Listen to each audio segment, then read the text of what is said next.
تموت الروح إن قطعت في ذنب وتحيا الروح إن عاد الوصال.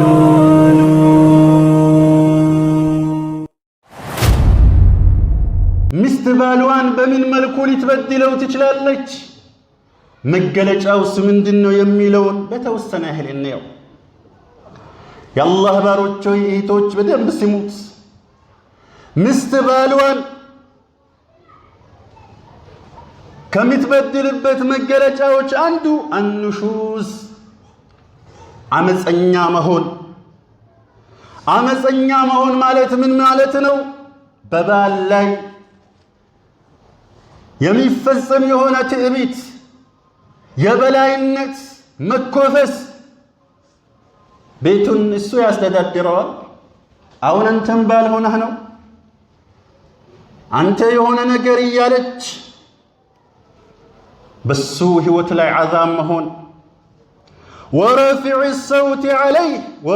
ሰውቲ ዐለይህ በሱ ላይ ድምፅን ከፍ አድርጎ መጮህ። ለባል ምንም ክብር አለመኖር። ስንት እህቶች አሉ ልጅ ለሕፃን ለተኛው ማለት ነው ሕፃን የምትሰጠውን ያህል ክብር ለባለቤቷ ክብር ማሰጥ። ቤቱ ነው ደክሞታል፣ አረፍ ሊል ይፈልጋል። ጩኸቷ አያስተኛው። እንዴት ነው የምትጮኸው? ከልጆቹ ጋር በሚትፈጥረው በሆነው አተካር አባታችሁ ተኝቷል እረፉ ዝሙ በሉ ለማለት ፋንታ የሷንም ጩኸት ጨምራ ቤቱን ቀውጢ ታደርገዋለች። ባል ይረግማታል። አላህ ሰላምሽን ይንሳሽ እያለ የተለያየ ነገር ብቻ በውስጡም በሚላሱ የሚናገረው የርግማቱን ያወርድባታል። ይሄ ነው ባል ሚስት መበደል ማለት። ወተርኩ ጣዓቲሂ ፊል ማዕሩፍ በአግባብ ባለቤቷን አለመታዘዝ። የሆነ ነገር ሲላት አረ የሆነ በልሄድ ነው እዛ አንተ አድርገው የሆነ ነገር ብለው የሆነ ነገር ማድረግ። ወኢዛኡሁ ቢልሊሳን በሚላስ እሱን መቆስቆስ የሆነ ነገር ማድረግ።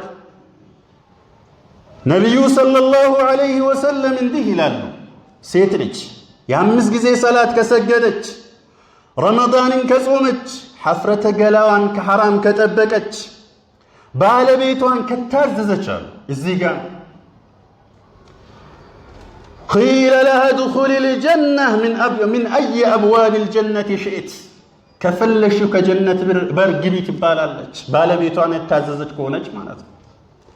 በተቃራኒው ባለቤቷን ካልታዘዘች የት ነው ማለት ነው? ግልጽ። ነቢዩ ሰለላሁ ዐለይሂ ወሰለም አንድን ሰው ለሆነ አካል ስጁድ ማድረግ ባዝ ኖሮ ሴት ልጅ ለባሏ ስጁድ እንድታደርግ አዛል ነበርኩኝ አሉ። ያቺ እህት ሆይ በደንብ ስሚ። ባለቤትሽን እንደ ሰራተኛ ያክል የሚታዩ የሆነው ወላሂ አሁን ባለንበት ግራ የሚያጋባ ዘመን እኮ ነው። ወንድ እንደሚበድል ሁሉ ሴት ልጅ የምትበድልበት ቤት አለ። ያ ወይ ስራ ተበላሽቶበታል። ያ ከርታታ ወንድማችን አጋጣሚ መንገዶች ተቆላልፎበታል። ቤት ሲታየው አይኗ ይቀላል። መቀመጡን እኮ አልፈለገው ይጨነቃል። ይሄ ሰው የድሪብሪብ የሆነ ጭንቅንቅ ነው ያለበት። አንድ የሥራ መጥፋቱ የሥራ መበላሸቱ ሌላ የሷ ሚላስ ወጣ ዞር ዞር ትልሞ ይተላዋለች። እሱ ባጃጅ ነው እንዴ? እቅት ከሌለው የት ነው ዞር ዞር የሚለው?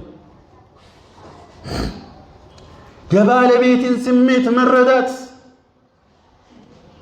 ነቢዩ ሰለላሁ ዐለይሂ ወሰለም ምን ይላሉ? ማለት አፍወን ሌላ ባልን ከመበደል መገለጫዎች አንዱ አልጋ ላይ ፍራሽ ላይ ያለውን ሐቁን መከልከል። ነቢዩ ሰለላሁ ዐለይሂ ወሰለም ወንድ ሚስቱን ወደ ፍራሽ ጠርቷት ፈለም ታቲህ ካለመጣችሁ ዛሬ ባኪ አሞኛል ብላ ሳሎን ትተኛለች። ዛሬ ምንም ማለት መተኛት አልፈልግም ካንተ ጋር ትለዋለች። በሷ ተናዶባት ተቆጥቶባት ያደረ ከሆነ ለዓነተሃ አልመላኢከቱ ሐታ ቱስቢሕ እስከምታነጋ አላህን ማያምፁት የአላህ ታማኝ ባሪያ የሆኑት መላኢካዎች እየረገሟት ያድራሉ ይላሉ ረሱል ሰለላሁ ዐለይሂ ወሰለም። ስንት እህቶች አሉ ባሎቻቸውን መከራ የሚያሳዩ ለምን የሆነ ነገር አላደረከልኝም አልተኛም እያሉ ሐቂቃ እዚህ ጋር ለመናገር ብዙ ቀፋፊ የሆኑ ነገሮች። ይህ መሆን የለበትም። መላኢካ ከረገመሽ ህይወትሽ ይበላሻል። ሌላው ኢዛኡሁ ቢልሊሳን በሚላስ እሱን ማለት ነው አዛ ማድረግ፣ ወሱኽሪያ በሱ መሳለቅ ማሾፍ፣ በጣም የሆነ ሞራን የሚሰብር የሆነ ቅጥ ያጣ የሆነ ቀልድ አለ አይደል? ባልነትን ወንድነትን የሚፈታተን የሆነ ማሾፍና ስልቀት፣ ወልኢሕቲቃር መናቅ። ሁሉ ነገር የሚችለው እሱ እኮ ነው። ቀለብን መቻል ሲባል እንዳቅም ቅድም ያልኩት አንድ ሰው አቅም ኖሮት ነው ሚስቱን የሚያሰቃይ ያልኩት። ወላህ የ5 ብሩንም ዳቦ ገዝቶ እንዳቅሙ ካመጣ የተከበረ ባል ነው ይህ ባል። ዞሮ ለልጆቹ ማለት ነው ላቡን ጠብ አድርጎ የገብስ ቆሎ ራሱ ገዝቶ ቢመጣ ይህ የተከበረ ባል ነው። ላ ዩከልፍ ላሁ ነፍሰን ኢላ ውስዓ እንዳቅሟ እንጂ አንድ ነፍስ አላህ አያስገድዳትም ይላል። አልኹሩጁ ሚነል በይት ቢላ ኢዝኒ ያለ ፍቃድ ከቤት መውጣት። ስልክ ይደውላል፣ የት ነሽ? የሆነበት ነው የምትናገረው፣ የሆነበት ነው የምትናገረው። ያለ ፍቃድ ከቤት መውጣት። ሌላው ባልን የመበደል አንዱ መገለጫ ኢኽፋኡል ማል ገንዘብን መደበቅ፣ ወያለ እሱ ፍቃድ ገንዘብ መያዝ። ታምታተዋለች እሱ ቤቴ ነው ብሎ በሰላም ይገባል። ብሩን ብዙም ላይ ቆጥረው ይችላል። እሷ በተኘበት ወይ ጠዋት ላይ ቀድማው ተነስታ ኪሱ ላይ ያለውን ብር የሆነ ያህል ትቀናንሳለች። ያው ማሰናዳት እንበለው። የለም በቃ አንተ ምስኪን ትወጣለህ። ይህ ብር የት ሄደ? የሆነ ያህል ብር አልነበረም ወይ ያልክ ከራስህ ጋር ክርክር። ያው ቤት ላይ ተሰናድተዋል። ነቢዩ ሰለላሁ ዐለይሂ ወሰለም ላ የሕሉ ማሉ እምሪኢን ሙስሊሚን ኢላ ቢጢቢ ነፍሲህ የአንድ ሙስሊም ማለት ነው ገንዘቡ እሱ ፍቃደኛ ውስጡ ደስተኛ ከሆነ በቀር እንጂ አይፈቀድም ይላሉ። የባልሽ ገንዘብ ሐራም ነው ባንቺ ላይ። የወሰዳችሁት ገንዘብ ካለ ይህን ኹጥባ ከጀመራችሁበት ሰዓት ጀምሩና ቁጥሩን መላቀው የሆነ ብር ካንተ ወስጄ ያለኝ አፍ በለኝ በሉት። መቼም ባል ነው አይጨክን። ለካ አንቺ ነሽ የሆነ ነገር ቢናገርሽ ነው። ከዚህ የዘለለ ሌላ የሚፈጠር ነገር አይኖርም። ይህን ስንል አንዳንድ ተገቢ የሆነ ወጪን ማይሰጥ ከሆነ አላህን በመፍራት የሆነ ያህል ገንዘብን መውሰድ ይቻል ይሆናል። ለምሳሌ የሚያስፈልገው 500 ብር ሆኖ እሱ 400 ብር ይሰጣል። 100 ብር ዝም ብሎ ለዛች ማካካሻ ቢወሰድ ችግር የለውም። ነቢዩ ሰለላሁ ዐለይሂ ወሰለም ተናግሮታል። አላህን በመፍራት ነው ያልኩት። አው ሌላ ነገር በር ከፈት ከሚባል ነገር አያስፈልግም። በትክክል ማይሰጥ ከሆነ ለልጆች የሚበቃ የማይሰጥ ከሆነ በሆነ አጋጣሚ ከባለቤትሽ ያው ለልጆቹ ለቤቱ ነው ለሌላ ነገር አይደለም። ጠይቀሹ ማይሰጥ ከሆነ የሆነ ያህል ቢወሰድ ችግር የለውም። አማ የሆነ ነገር ለማድረግ የሆነ ነገር ላላስፈላጊ ተደራቢ ወጪ ተብሎ የተወሰደ ገንዘብ የሱ ሐቅ ነው። አፍታ ሊጠየቅ ይገባል። መነካት የለበትም። የአላህ ባሮች ሆይ ከግፍም በላይ ትዳርን የሚያናጋ አንዱ የግፍ አይነት ደግሞ ምስጢርን ማባከል፣ ኢፍሻኡ አስራሪ ምስጢርን መበተን፣ ወመሻኪሉል በይት የቤትን ችግር መናገር። በምን መልኩ? አሸክዋ ሊኩል ናስ ለተገኘ ሰው ሁሉ መናገር። ጎረቤትም ትሄዳለች፣ የኔ ባልማስ እንዲህ ያደረገብኝ፣ ጓደኛውንም ታገኛለች እንዲህ ያደረገብኝ። ወላሂ ያንቺን ትዳር ያፈርሰዋል ይሄ አካሄድ። ያንቺን ትዳር አደጋ ላይ ይጥለዋል። ዑዩቡ ዘውጅ የባል ነውር። ጥቂት ታማኝ የሆኑ ነገርን ይፈታሉ። ሊገስጹት ሊመክሩት ይችላሉ ተብሎ ለታሰበ አንድ ሰው ለሁለት ሰው ነው የሚነገረው። ይሄ አስፈላጊ ከሆነ በአንቺና በሱ መካከል ሊስተካከል ማይችል ከሆነ አማ አሸክዋ ሊኩል ናስ ለሁሉ ሰው ችግርን መናገር ትዳርን ያፈርሰዋል። ስንት እህቶች ናችሁ ያላችሁት ባሎቻችሁ በእናንተ የተነሳ ሰዎች ዘንድ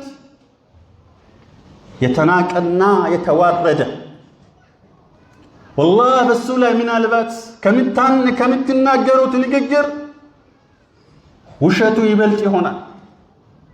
80% ውሸት ሊሆን ይችላል። እንደዚህ ያለች እህት ሐቂቃ ምን እንደሚገልጻት ወላሁ አዕለም። ከባድ ስህተት ነው። መታረም ያለበት ጉዳይ ነው። የቤት ችግር በቤት ነው ማለቅ ያለበት። በሽምግልና ሊያልቅም ከተፈለገ ለሽማግሌ መናገር ነው። አማ ከጓደኛሽ ጋር ባልሽን ማለት ነው ማማት፣ ስለ ባልሽ ችግር መናገር ምን የሚሉት የሆነ አካሄድ ነው። ነቢዩ እንዲህ ይላሉ ሰለላሁ ዐለይሂ ወሰለም ከሰው ክፉ ሰው ማለት ይላሉ ደረጃው በጣም ክፉ ሰው ማለት የቂያማ ቀን አንድ ወንድ ነው ይላሉ። ወደ ሚስቱ ይጠጋል፣ እሱም ወደ እሱ ትጠጋለች። ثم ينشر سرها የሚስቱን ምስጢር ይበትናል ለሌላ ሰው። ይሄ ማለት መበተን ማለት ወደ እሱ ይጠጋል ማለት በአንድ ፍራሽ ተኝተው ስለሷ ድክመት እሷ ማለት እኮ ይላል ስለ ሚስቱ ነው ማለት ሱብሃንአላህ። ስለ ድክመት ማለት የአልጋ ድክመት ብቻ አይደለም። ሞያ ላይ ኖራት ይችላል። አስተምራት ችግር የለውም የአላህ ባሪያ ያ አብደላህ በሆነ አስተሳሰብ ችግር ሊኖርባት ይሆን ይችላል። አሪማት ምስጢሯን ለባዳ አውጥታ አትበተንባት።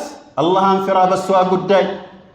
ሸረኛው እሱ ነው ከተባለ እሷም ማለት ነው እንዲሁ በተቃራኒ የባሏን ገበና ስለ ቤት ውስጥ በምስጢር መያዝ ያለባቸው ከህመም የተያዙ ጉዳዮች ሊሆኑ ይችላል። እሱን ከባዳ ስሙን አለማንሳት። ሌላው ቤት ውስጥ ያለን የሆነ ጥበቃን ቁጥጥርን ማለት ቁጥጥር ላይ ችላተኛ መሆን፣ በልጆች በንብረት አያያዝ በንጽህና ላይ ቤት በስርዓት ሊያዝ ይገባል። ልጆች በስርዓት ሊኮተኮቱ ይገባል። ይሄ የሚስት ኃላፊነት ነው፣ ከባል ኃላፊነት ጭማሪ ማለት ነው። የለም ቤቱ ዝርክርክ ይላል፣ አያገባትም። ይሄ ነገር አንተ ከመበደል ይቆጠራል። አንድ ወንድ በባሉ በቤቱ መደሰት አለበት። ንብረቱ በስርዓት ሊጠበቅለት ይገባል። የመጨረሻው عدم شكر الزوج ባለቤትን አለማመስገን። ኧረ ምስጋናው ቀርቶ ሰላም በሰጡት ባለቤትን አለማመስገን። ነቢዩ ሰለላሁ ዐለይሂ ወሰለም ፊማ ረዋሁ ነሳኢ እንዲህ ይላሉ ላ የንظሩ ላሁ ኢላ እምረአ ሴት ልጅን አላህ በእዝነት አይን አይመለከታትም አሉ። አንድችን ሴት ልጅ በእዝነት አይን አይመለከታትም። ላ ተሽኩሩ ሊዘውጅሃ ወሂየ ላ ተስተግኒ ዐንህ እሷ ከእሱ ማትብቃቃ ሆኖ ሳለች ባሏን መታመሰግን የሆነችን ሴት አሉ። ማለት ህይወቱን የሚመራው እሱ ነው። ነገ መሸ ያኒ ሲሞታ ነው አንተ እንዴት ታደርግ? እሱ እኮ ያቂም ይፍጨረጨራል። ከህመሙ ጋር የሚገፋው ህይወት አለበት። እንደ አቂሙ መልካም ባል ነው ለሷ። በቃ የሱን መጣጣር የሱን ያኒ ውጣ ውረድ ማናናቅ። ባልን አለማመስገን ማለት ምን ማለት ነው? መልካም ነገሩን ለማየት ለመናገር ፍቃደኛ አለመሆን። ሚላሳዊ ይሄ ባህሪያዊ በሆኑ ነገሮች ምን ማድረግ እሱን ማለት ነው አለማዛ አለማድረግ።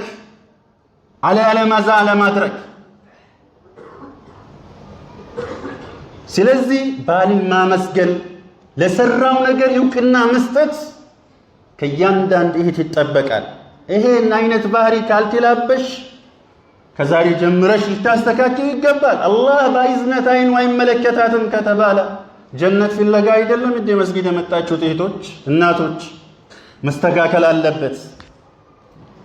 ኢነ ዙልመ በይነ ዘውጀይን ለይሰ ዘንበን ዓቢረን በባልና ሚስት መካከል የሚፈጸም ምንድነው ግፍ ዝም ብሎ የሚታለፍ ግፍ እንዳይመስላችሁ። በል ሁወ ሰበቡን ሊንሂያሪ ልቡዩቲ ወደያዕ ልአውላድ ቤት ለመፍረስ ልጆች ለመበላሸት የቅያማ ቀን አላህ የሚበቀልበት የሆነ ግፍ ነው ማለት ሐሰናት መልካም ስራዎቻችን ይዝብናል። ልንጠነቀቀው ይገባል። አላህ ፍትሃዊ ከሚሆኑ ሚዛናዊ ከሚሆኑ ባሮቹ አላህ ያድርገን።